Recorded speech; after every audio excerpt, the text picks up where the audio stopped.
Welcome back to the Revolution and Ideology podcast, our series Myth is America. I am Jared. I'm Nick. And we are back doing a short bio on one of the great overlooked American heroes of the past. In this case, it is a man named William Grimes. And before we dig into Mr. Grimes, I want to talk real quickly about why some of us have maybe never heard of William Grimes. So real quickly, there are a couple of epistemic functions that our historical storytellers seek to perpetuate by ignoring some of these great heroes of the past. First, by not investigating the ways oppressed people exerted themselves against oppression, the historical narrative assumes they were relatively okay with the situation or that they merely persevered quietly until the time was right.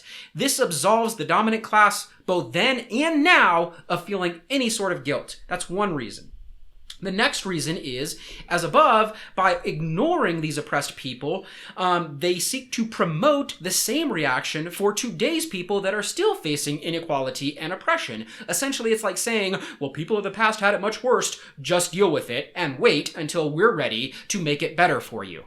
The next reason why we overlook amazing people like William Grimes or Nat Turner or David Walker is because our United States historical storytellers like to generate their own heroes, and they like to generate those heroes that ignore certain discourses, genders, or racial profiles, essentially making, obviously, the heroes all look the same. And I think our listeners know what that hero looks like. It's usually a white, wealthy dude, usually of a certain religious persuasion.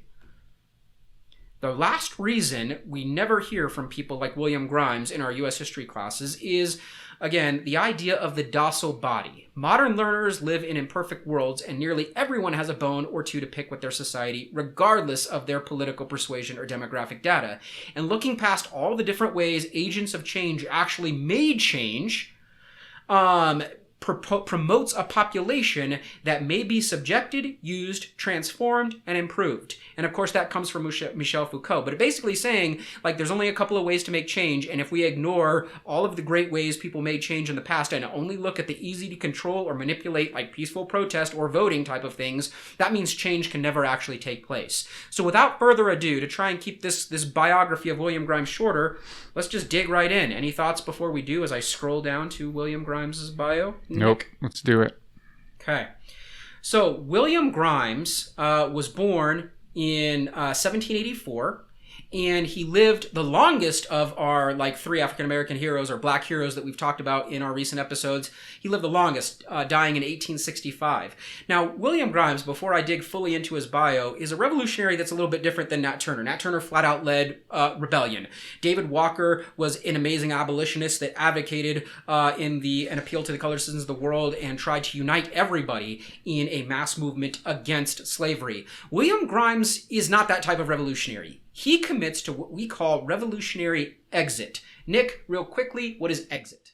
Exit is straight up leaving the society in which you disagree with for whatever reason. In this case, so it's is bouncing slavery. Revolutionary? Because we debate that. It's just leaving. Is that a revolutionary action? Can we call that revolutionary? I think it's definitely agency. Yeah, it depends on your perspective. I think that, I don't know. I go back and forth, honestly. I don't know. Well, we're counting it right now because we're doing a bio on William Grimes. William Grimes was born to Benjamin Grimes, a wealthy owner in King George County, Virginia. Seems a lot of this is happening in Virginia over and over again. And he is born to a slave and the neighbor of his owner. So basically, like Benjamin Grimes, the owner, had an affair with one of his neighbor's slaves, and that is and William Grimes is the product of that. So that's super interesting. But the fact that his mother is a slave means William Grimes is also a slave. We talked about this with David Walker. His mother was free, which is why David Walker was free. Not so with William Grimes.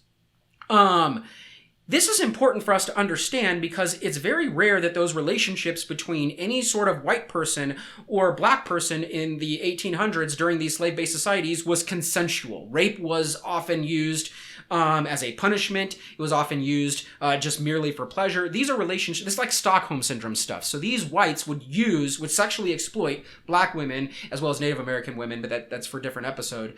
And then what we see depicted is the hypersexualization of these women to almost rationalize or justify the white men and their sexual abuse of these women. What are your thoughts? You're a sociologist. No, yeah, you nailed it. Okay. Anyway, William Grimes actually served 10 different slave owners during his lifetime before he was able to make his escape. So he has bought and sold numerous times. Now, as you might imagine, as being half white and half black, he was actually rather light-skinned in comparison to some of the other slaves. The reason this is important for William Grimes' purposes is he actually faced, at least if we read his own biography, a double oppression. Not only was he oppressed as a slave, a black slave, but the other slaves actually also hated him. Any thoughts on that? For being half white, half black, and maybe sometimes being able to pass as white in certain areas. Yeah, I mean, like we're going to hear about in his story, it's beneficial at times and it's a hindrance at times. Yeah, he ends up actually getting beaten physically by both. He's beaten by both his masters and sometimes by other slaves throughout his life. He ends up able to escape slavery in 1814 by stowing away on a ship set for New York City. He ends up setting up his life in Connecticut, gets married, has 18 kids, of which 12 live. But he ends up discovered by his old master in Connecticut, and due to the fugitive slave legislation, even though Connecticut was a free state by then, due to fugitive slave legislation, was forced to buy his freedom, and it bankrupts him. So he ends up really poor, even though he himself was he lives like that dream that we're all told, go out and work hard and rugged individualism. He actually does that as a freed slave who freed himself. You cannot pull yourself up by your bootstraps any more than William Grimes does, and yet the state still bankrupts this black man because he broke their laws. Yep. Unbelievable. Anyway, how do we know all this? This is where we talk about the life of William Grimes, which is his autobiography. He ends up writing this in 1825. So he writes it to profit, to recoup his losses from having to buy his freedom. So while I kind of made fun of that lawyer, Gray, in Nat Turner's episode that profited from getting the confessions of Nat Turner, I feel a little differently about William Grimes seeking profit because he was literally broke. The state broke him and he needed to find a way to recoup his losses. Well, he's also doing it for himself. Right. The lawyer was just exploiting Turner. He was an exploiter. Yeah. Anyway, it is the first book-length autobiography written by a fugitive slave in U.S. history. So it is a landmark document. It is like David Walker's An Appeal to the Colored Citizens of the World. I'm willing to bet most Americans have never read it or even heard of it. So how is this landmark document never read or heard of in American history classes? We've talked about it.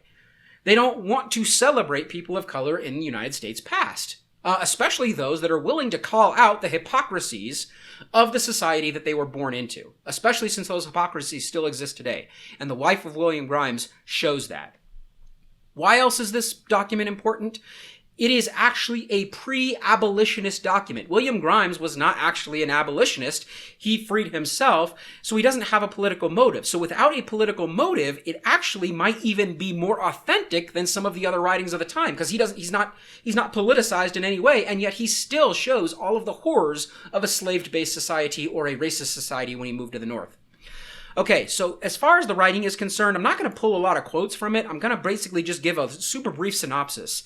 The life of William Grimes begins with complications of his status, right? Again, we already talked about how he was born. His owner's wife ended up beating him constantly as a child. Why would his owner's wife constantly beat him?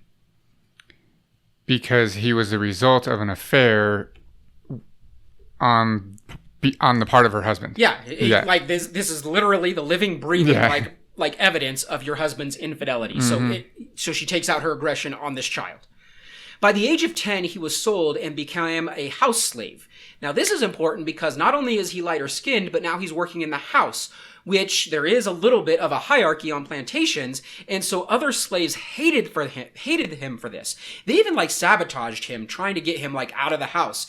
He was supposed to serve coffee to the master, and they laced the coffee he served with cough syrup so that he would be blamed for attempting to poison the master. So this is kind of tough. So if we're to believe William Grimes in his own autobiography, he's being sabotaged both from above and below. It's interesting. Multiple times being sold over and over again because of all of these issues led to a life of misery. By the time he makes it to Georgia, he tried unsuccessfly to break his own leg with an axe so that he would be freed. Or at least so that he couldn't work. This is trauma. We talked about trauma a little bit in the David Walker episode. Well, this is clearly a sign of trauma that this young man is willing to try and break his own leg with an axe to get out of the situation that he's in.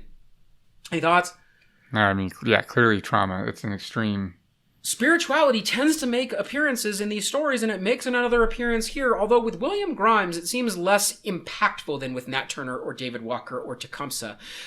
He adopts Christianity perhaps only for appearances, but he also dabbles in other more quote-unquote exotic ways of knowing, going to visit fortune tellers, and even accused witches. In fact, he visits accused witches, and there's also accused witches that are trying to, like, cast curses on him for being the way he is. So, like, there's a little bit of an interesting, like, spirituality background to the life of William Grimes. I highly encourage listeners to go explore that a little bit. It's super interesting to, like, hear about, like, 1800s American witchcraft. It's super cool. Anyway, the misery that he was experiencing caused by other slaves eventually motivated him to force another sale. He goes on hunger strike, and this is verbatim from his mouth, to make him think he must either sell me or lose me. So he goes on a hunger strike to his master, basically saying, I'm either going to die or you're going to sell me because I need out of Georgia right now. Mm-hmm.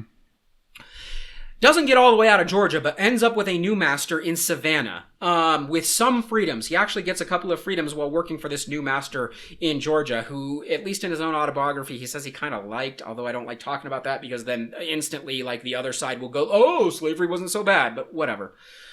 He even frees another slave by pretending it was his. So in parts of Georgia, apparently he could pass as white enough to where he would have his own, or at least when he's walking around on the streets, he could have another black person follow him, and the whites in town would think that was his slave.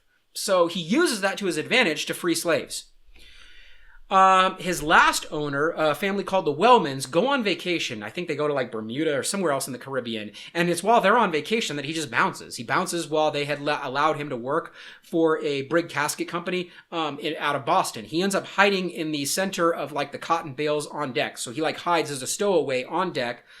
And in his words, a hole or place sufficiently large enough for me to stow away in with my necessary provisions. So he basically is a stowaway, and he sails north. While he liberates himself in the north, he actually, at least if his autobiography is fully, like, to be believed, he runs into his owners, like, multiple times in the north, like, which is super weird. Like, what are the odds? I get, like, that places like New York City and stuff aren't as big as they are now, but, like, what are the odds you run into your owners multiple times? Right. Anyway, no one pulls him in because, in his own words, I found it, not in his own words yet. Basically, he would tell them, I'm here doing business for my masters, the Wellmans. I'm still a slave, but I'm just here doing business for them, and that's why he was never brought in. Anyway, he says, I found it much harder at this time to be a free man than I had to be a slave, but finally got to be able to earn 50 cents per day. So running into multiple owners, basically trying to create this ruse everywhere he went, was actually a lot of work, is what he's saying.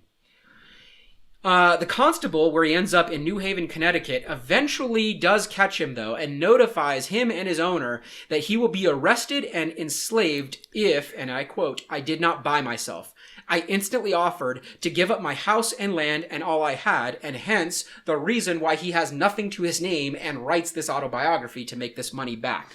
I get that this was kind of a shorter, like, episode, but I do think it's interesting that we end with one of William Grimes' amazing quotes that basically ends his autobiography. One of my favorite quotes in all of U.S. history. If it were not for the stripes on my back, which were made while I was a slave, I would in my will leave my skin a legacy to the government, desiring that it may be taken off and made into parchment, and then bind the Constitution of glorious, happy, and free America. Let the skin of an American slave bind the Charter of American Liberty. And that's on page 68 of his autobiography. What do you think of that quote? No, yeah, I've heard it before. You've used it in class many times. I absolutely love it. Just the imagery of using his skin with lashes to bind the document that's supposed to represent freedom for all Americans just illuminates the hypocrisy of the country. So while Grimes wasn't like social mover and shaker the way Nat Turner or David Walker was, he is still revolutionary. He freed himself. He freed other slaves. He wrote about his life. It is an important document that contests the celebrated glorious history of the American ethically constitutive story. This is the key behind celebrating William Grimes. He ends up dying quietly in 1865, though he was famous enough because of his autobiography that there are a lot of like public notes and obituaries that take place. But real quickly, what do you think the legacy of William Grimes is? Again, perhaps not the social mover that David Walker or Nat Turner is, but also wildly important. Yeah, I think it's super important. He's one of the first ones, if not the first one, to write his life story himself on his own terms and publish it so that the American public back then and to this day have a full account of a slave's life and then eventually a free man from start to finish without any kind of whitewashing. Like, he did it himself, and that's key. William Grimes, Revolutionary Exit. Do not forget his name. Take us out. Catch us on revolutionandideology.com. We're also on Twitter at Rev and Ideology. If you're not watching this on YouTube, we have a YouTube channel. Just search Revolution and Ideology and it'll come up. We put all of our episodes there, as well as other videos we create for our courses that we teach at the university, and just other videos we make, things that we think are important. Subscribe to us at our website at revolutionandideology.com or any podcasting app. If you like what we're doing, suggest us to your friends. And if you really, really like what we're doing, you can support us on Patreon. That gives us a little more freedom to buy technology and spend time trying to improve the way that we deliver content to our listeners and create more high quality content. I'm Nick. I'm Jared. Later.